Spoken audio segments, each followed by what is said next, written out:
before everything happened? Okay. So I started CRNA school in 2018. Mind you, I had just delivered my second child in April, started school in May. So I started anesthesia school with a 3-week-old baby What? and a 5-year-old toddler. You worked for 1 year. 1 year Mm. at the prime of my life, I was diagnosed. I actually was the one who discovered the lump. The tumors were actually three. Mm. Yes. So the one I felt were two attached. That is when everything changed for me. Everything changed. Everything. Stop that. Today's story is going to make some of you shed a tear or two. I have the beautiful Samira Fisayo.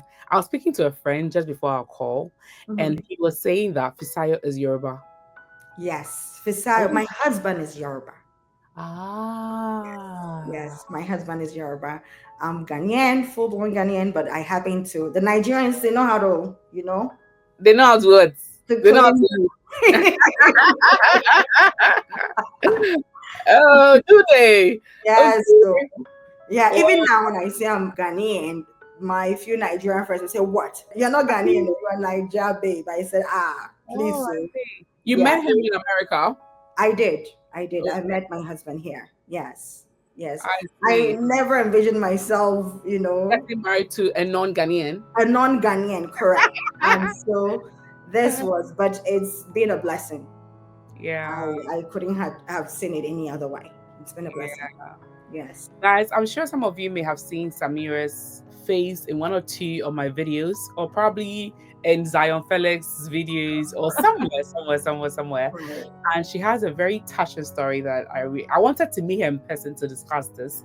I'm all ready for all the emotions to feel today, honestly.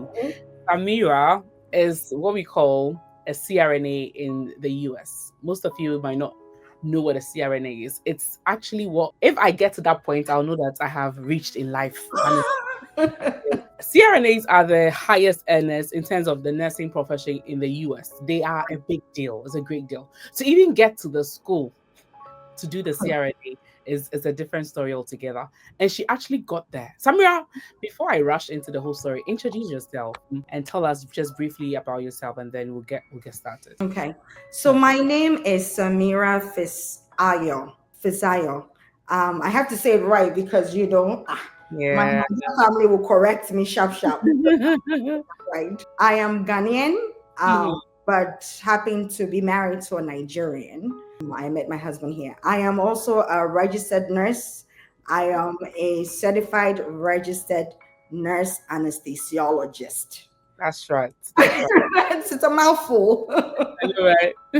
I am a wife. I have 2 children, and I'm a family girl. What can I say? Okay. So what took you to the US in the first place? So I came to the US through students visa. I came here to study. If you and I know where we come from, our main is go to school, do a great job, and get a good job at the end. And we were all into our books, and the book was the future. At least that's what we were told. So we followed suit.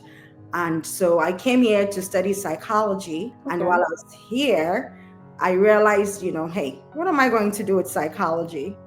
And then that is really where my pathway really started. When I look back, I don't think I would have been a nurse in Ghana, say I studied in Ghana, because you and I know how It's unattractive, yeah. me do nursing for Yeah. So, yeah, and I would never have seen myself in that light, but God knows best, and it's the best decision I've ever made.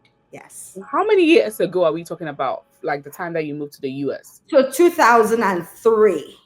Okay. Yes, 2003, December 2003, I came here. Yeah. Okay. All right. After psychology, you enrolled into a nursing program in the US. Correct. So after doing psychology for a while and seeing the respect that comes with being in any healthcare profession and the sustainability that comes with that, I wanted to be secured. Coming here, one of the main things, as an immigrant, we always want to do well to take care of people behind us. This is back home. in this Yeah, case in Ghana, because you have a lot of people looking up to you. that's true. At that point, I had an ailing dad. My dad had severe diabetes.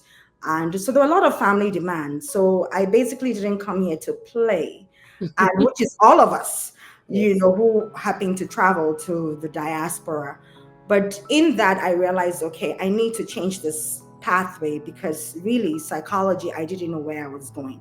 I'm not trying to really talk down on people who progress in that field, but for me and from where I was coming from and the family demands back home, I needed something that was sustainable to be able to take care of people back home. And so that was how I changed from psychology to nursing. Okay. Yeah. And how long did you practice as an RN So I before? practiced as an RN when I graduated, I had a long-term acute care facility as a nurse there for a year.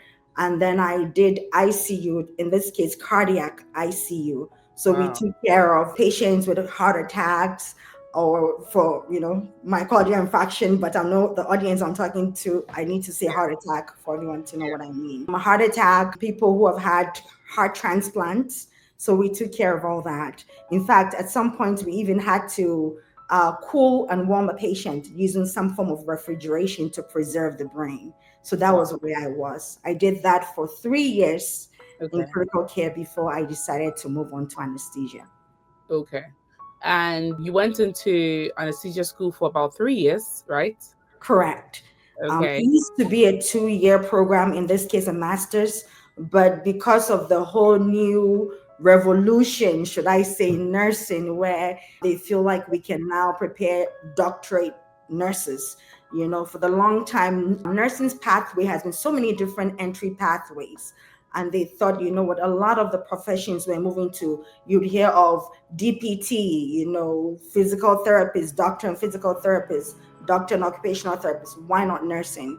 If Okay. we have the largest body and we are we are a lot, we have a larger voice in the That's it. healthcare field. We seem to be the backbone. I think we are the backbone We are. of, Yeah. I Yeah. know people might disagree, but I think we are the backbone. So why not? And so 3 years became the doctorate program for Okay. nursing for me. Yeah. And how long were you a CRNA for before everything happened? Okay.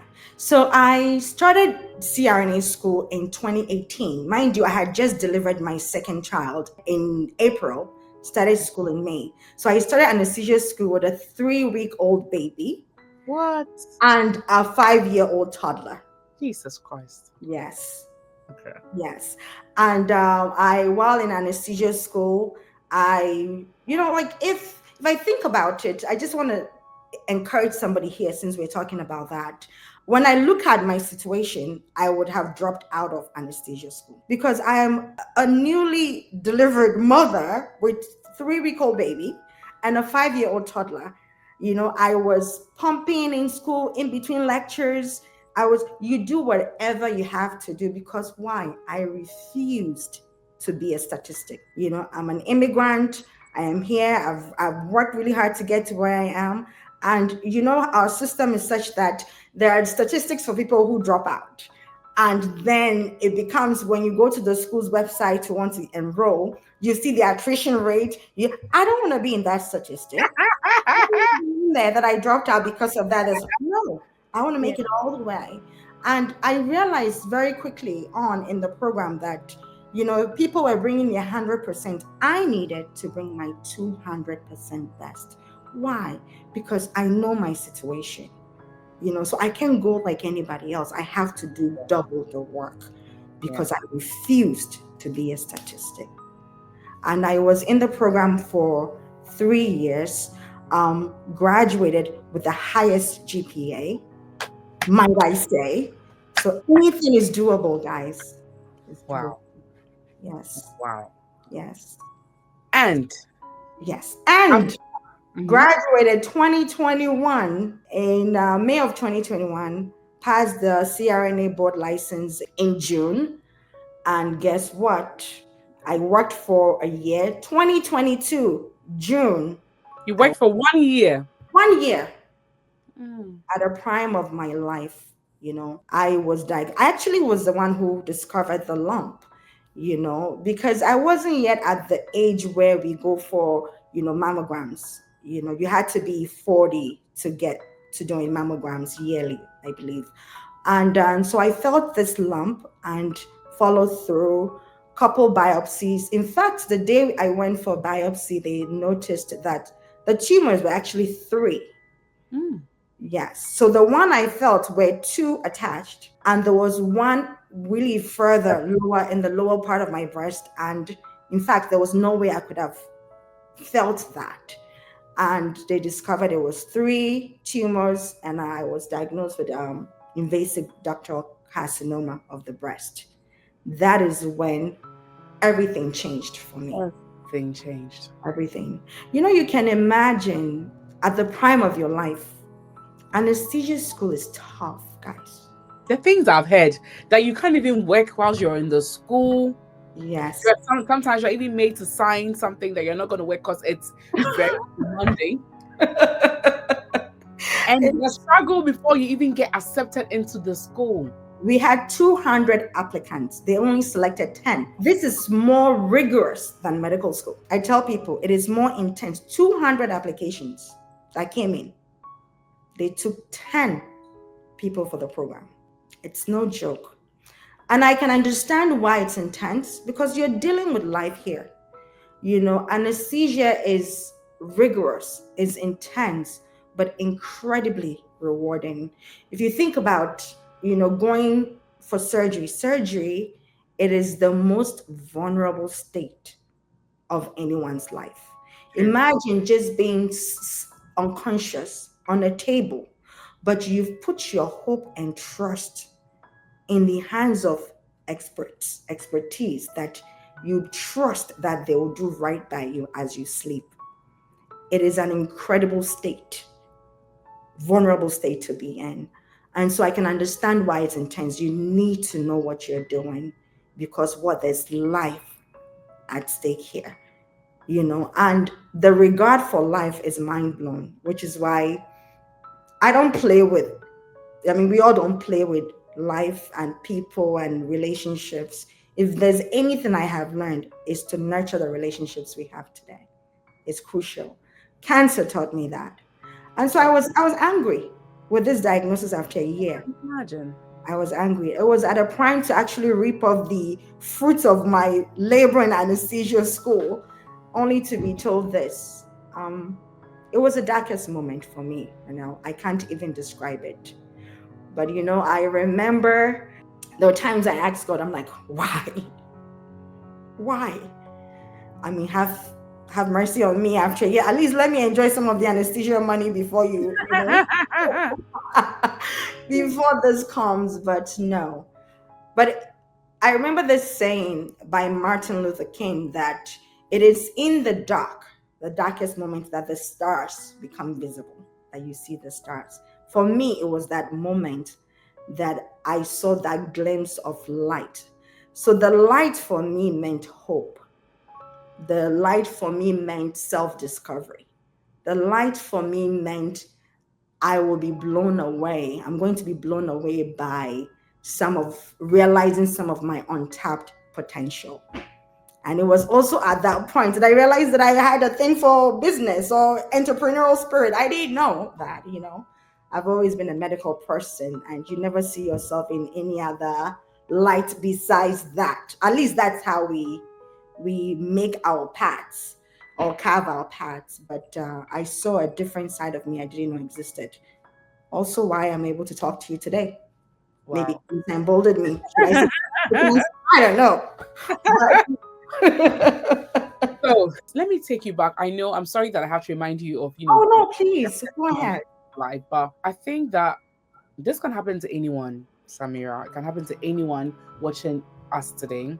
And probably somebody is actually going through their darkest moment now, and then they might even take some motivation and some hope from the things that you're saying today. Yeah. So you went to the hospital, you got diagnosed. Now, you knew that you were going to undergo chemotherapy. And as a nurse, I'm sure you knew of all the scary things. You knew everything, And sometimes it's even when you know, that is when it is even scary. Ignorance is bliss. In this case, it wasn't bliss. It wasn't ignorant, because you Yes, everything. yes. And tell me, so when did you stop working and how was the entire process? How long?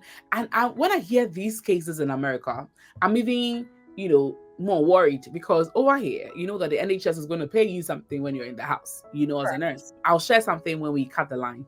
Okay. Okay. A personal thing, right? Okay. And like, that, oh, you're going to get some money from the NHS, that hospital bills is catered for. You don't even need to have insurance and all of that. How was it for you?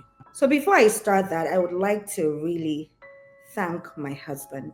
Oh, Mr. Fisayo. Woo, woo, woo, woo, Husband woo, woo. has been a blessing. I think that God brought him into my life knowing that such a time will come and I needed support. My husband, at some point, I felt like he became the single parent because he was doing everything. Mind you, I have two little ones, taking me for chemo. I did 16 weeks of chemo. Wow. My husband was there all the way. Took on the family care needs, kids' concerns, schoolwork, everything. 16 weeks of chemo, 6 weeks daily of radiation. In fact, I have burns on my back from radiation. And chemo came with side effects, of course. Chemo had hair loss. I had some neuropathy, so I had to dip my feet in ice. In those moments, the reason why I mentioned my husband here was because I thank God that I was able to get insurance and care through him, benefits through him. If my husband wasn't in the picture, I wouldn't know what I would have done, to be honest. And there are many women who go through this alone. They don't have that support. Single mothers. I know people who go through these challenges alone and there's no care. They have to stop work, be home. They rely on either their church folks, my friends, my social system. Believe it or not, even my coworkers will send food. I mean, God bless them all towards, my way. Will send God's cards, food gift cards for my husband to be able to get something on the go. But yeah, I couldn't work. I stopped working. I was diagnosed June 2022. Guess what? It was also my birthday. I was diagnosed. Ah, Jesus Yeah. Christ. And so now, before I digress, now every birthday, I remember the day I was born, and the day my life was threatened, both in one day. I still see where I was in the doctor's office for that conversation. But anyway, June of 2022, so I had to start aggressive chemo. So I stopped working then. Many MRIs. And so I was home.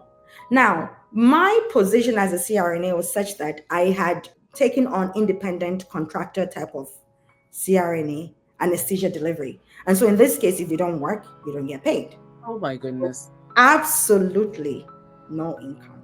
Until if I manage to go in with my bald head, I get something. But when I can't, there are times when I've actually made it to work and I had to excuse myself out to quickly put my feet in ice saline, because of the neuropathy, and so I couldn't make any income. So you can imagine two family incomes now we have to rely on. It was intense. Tell us, how much were you earning as a CRNA averagely? I don't know if you'd want to share it per month or per year, so people know exactly the difference.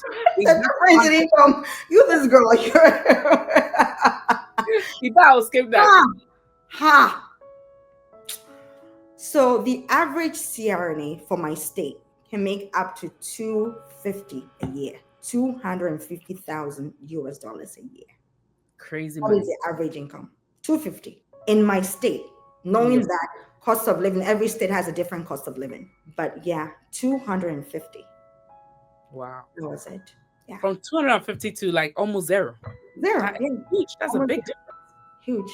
So you can imagine the impact mentally, physically, emotionally too. I mean, everything, psychological, everything was affected. And how did I survive? I had to learn to speak positively to myself. I had to actually hear my words. Like, Samira, it's okay. Things are bad. It's not the best. It's really not okay, really. But you have a supportive husband. God has got you. We're going to be okay. I had to hear the words myself. There were times that I couldn't say those words. There were times that I was saying the words through tears, because I look at, you don't only go through it alone. I was going through it with my little kids, because they also had to see me. If I could shield my children from seeing that experience, I would. And so most times, even when I was feeling like breaking out and shouting and crying out, I couldn't. I had to bottle it all in because I didn't want my children to see it. And we thank God for your life, because people have gone through this journey and did not make it. I mean, just last month, there was a lady I used to go to church with whose funeral was held for the same reason. She came from Ghana, she came to the UK, she got breast cancer, blah blah blah, and now she's gone. Yeah, she's gone. God. It was discovered so late. So we thank God for your life. Now, I've heard you mention of something that you got into around that time, or maybe just before that time, that helped a great deal. And that is what I want people to learn from. Okay. Can you share with us how financially you guys were able to manage, with this side hustle that you were into at the time? Thank you for the question, really. And now realize that. So my life was comfortable, with anesthesia. You have to say it to that amount of money you mentioned. Hey, you have to say it. We know. I was comfortable. Yeah. I have never in my life thought about a side hustle since post anesthesia school. It never occurred to me. I'm like, oh, I hear side hustle. It sounds like a very sexy language. Side hustle, side gig. But I never really thought about that for me, because why? I was comfortable. But when life happened to me, I started thinking that this can't happen again. I need something to hold on to.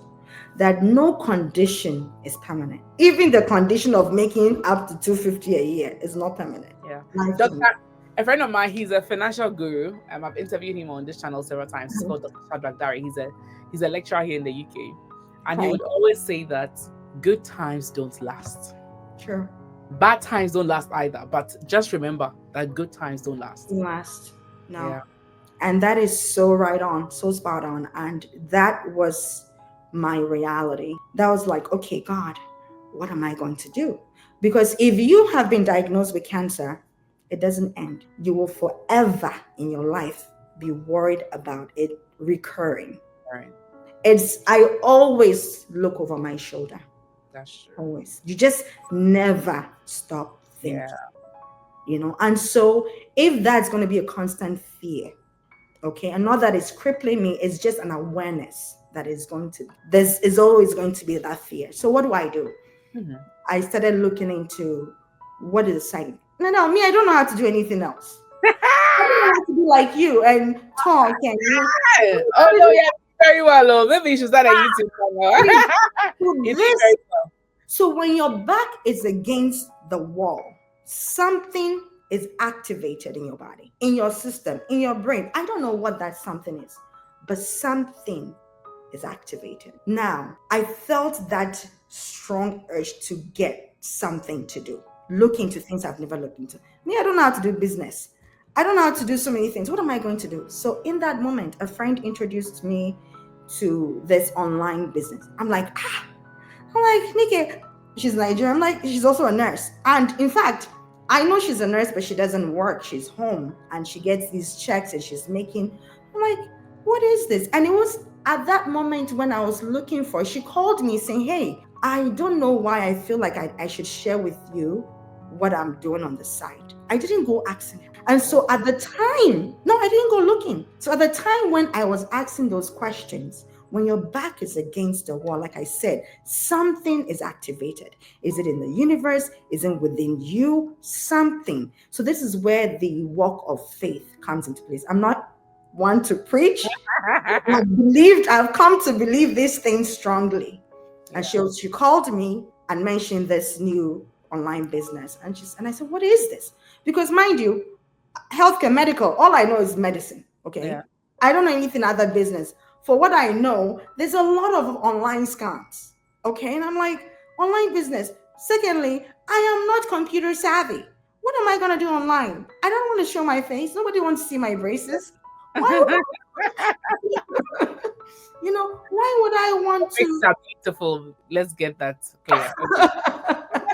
I'm like, I don't know what to do online. Say what? The old me likes to be my shell, mind my business. And so she introduced me. So this is an opportunity to talk about what it is. Yeah. We So, all want to know. my God. So basically, I'll give you an analogy. We use a lot of analogies. Sometimes it's easier. For example, say now you want to open up McDonald's franchise. Okay. Now, what you do is you contact McDonald's, say, hey, I want to own a McDonald's joint. What do I do? They would help you actually even pick the location. It's strategically picked. They would help you set up, get the store, and then they would equip the store with tools to make the food, right? The fryer, the this, the that, to put you up to speed.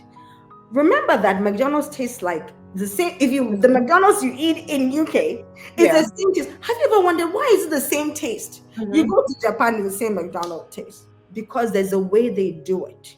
They set you up with things, ingredients, everything, so that the taste is the same globally.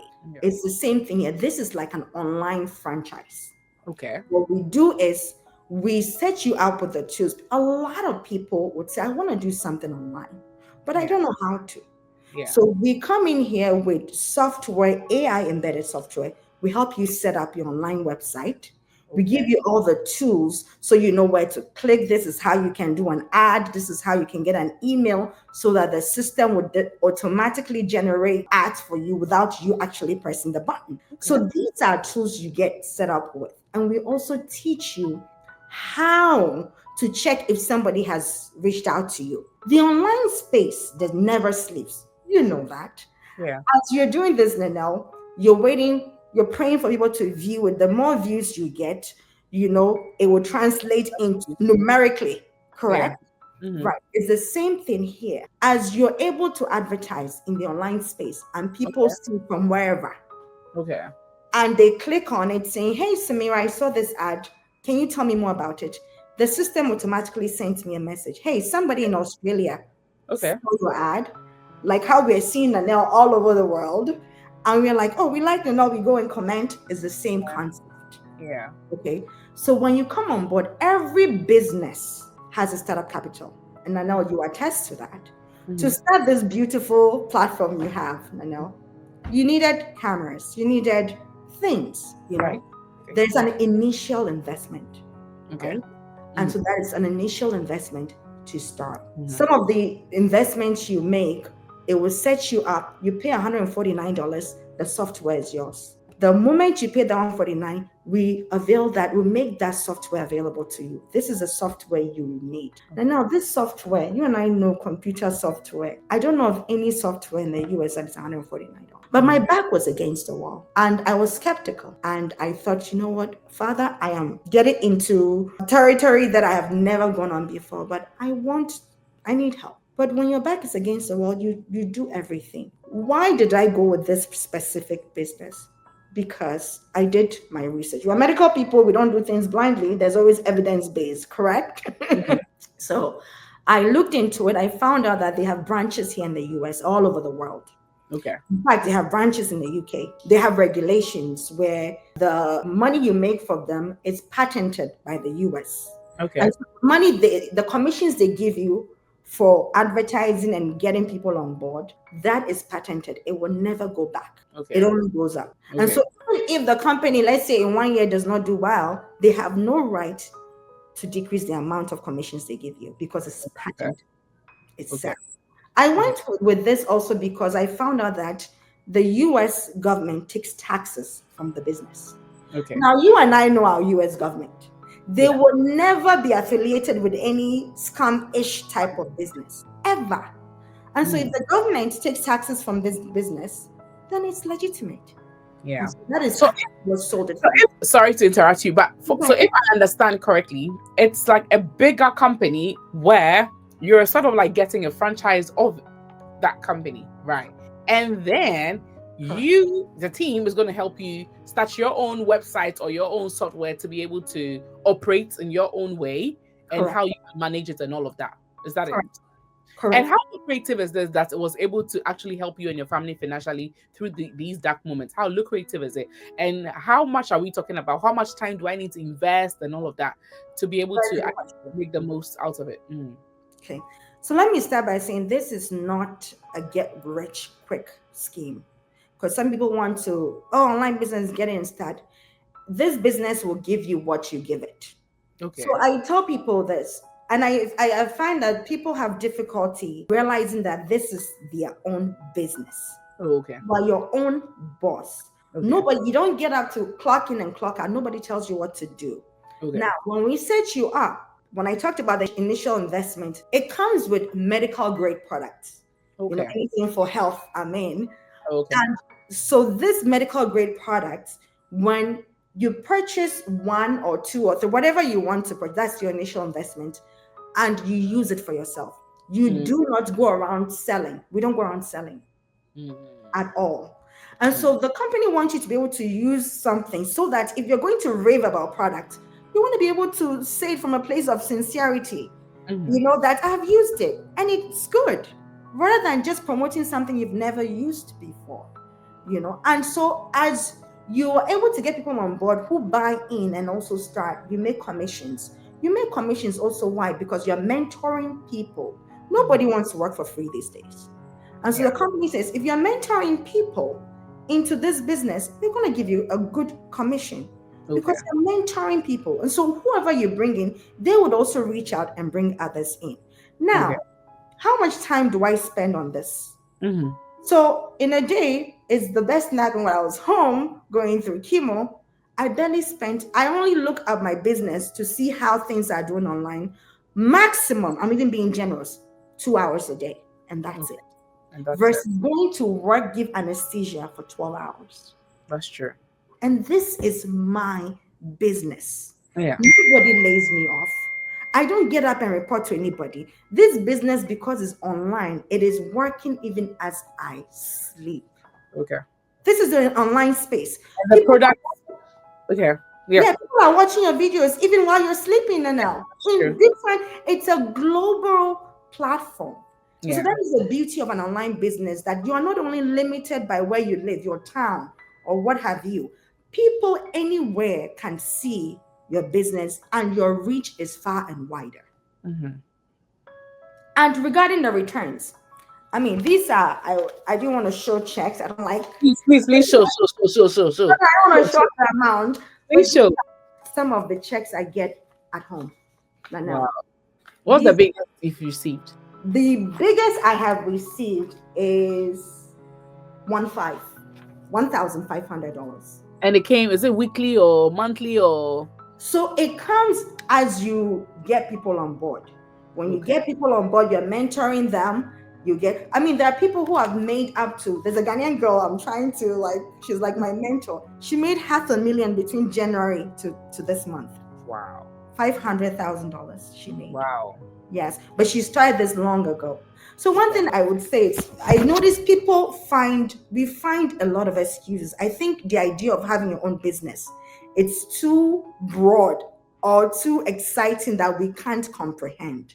Yeah. I find people giving all kinds of excuses. I'm not an internet person, online person. I am not computer savvy. In fact, my daughter is the one who takes pictures and tries to do I don't know anything, but it's working. What are you passing on? Kids learn by modeling, not by what you say to them. That's My true. daughter is learning that even in mom's darkest moment, she's still looking out to make money, ends meet, side hustles, or multiple streams of income. I have taught my daughter an important lesson: never put all your eggs in one basket. One basket. That's very true.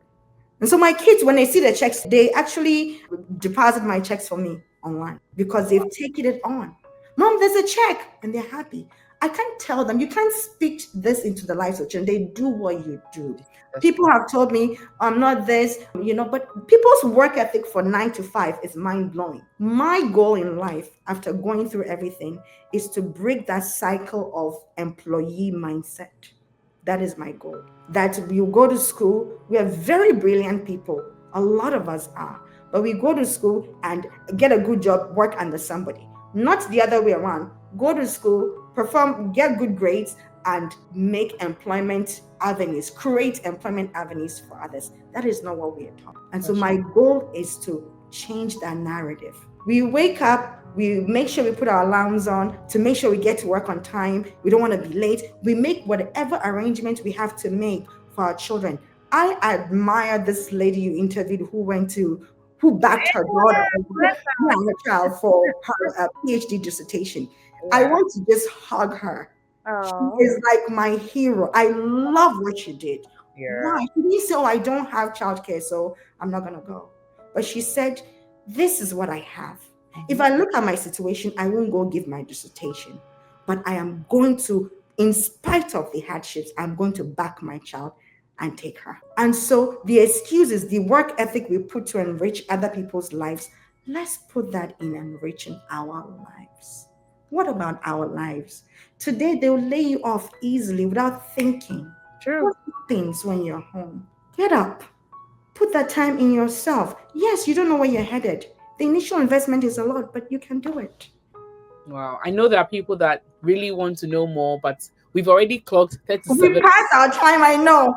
37 minutes. So, Samira, if somebody is watching us right now, and probably there are questions that I could not really ask you because, it's 37 minutes already, how can they reach out to you? How can they know more? And how can they start if they are convinced and then they want to start? What's the way forward? Well, they can go to my website, register your name and email address. My website is www.Samira, my full name, SamiraFisayo.com. Okay, I'll share the link in the description and I'll show how the website looks like on the screen so that you guys can click on it easily and then access it. Is there any number they can call? Any WhatsApp? Call myself and I'm open to calling if you want any mentorship, anything. 203-747-9858. 203-747-9858. Samira, your final words to anybody watching us right now who is in dire need of a side hustle, but probably they've heard you say you have to bring people on board and they are not the talking type to be able to convince somebody and all of that. What do you say? Your final words? I will say to them this, that if I can sit in front of them, that's why you've got big brains. So you see, you finished CRNA school. We are all crap, they call it. We don't come to play. We travel for a reason, and we are all equally very smart and able to do anything we put. But if your back is against the wall, something is activated. That's something, please listen to it. It may be something you've never pictured yourself before. This business is 90% mindset that can do mindset, 10% effort. Wherever you are in life, we can train you. If I can do it, people, you will blow minds, So reach out to me. I'll be more than happy to assist. Please send all the links. Sorry? I said, please send all the links that they need to be able to reach out to you and all the contact details so that I'll leave them on the screen and then they can reach out to you. Thank you so much, Samira. I will. Thank you, Nana.